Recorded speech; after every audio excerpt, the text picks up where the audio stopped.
มาฝึกโอเวอร์เทรดบ่บูมบูมกา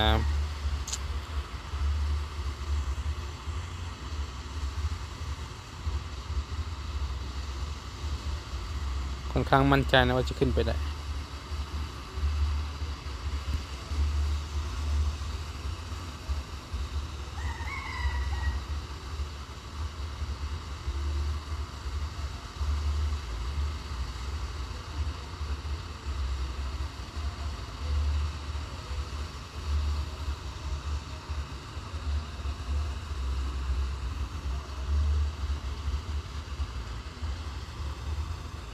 มันจะได้100%บ่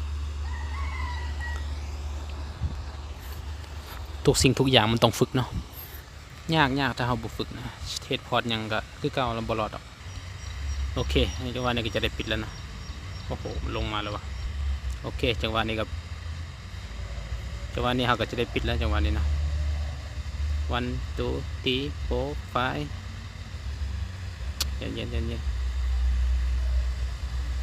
โอ้ยลงมาแฮงโอเคปิด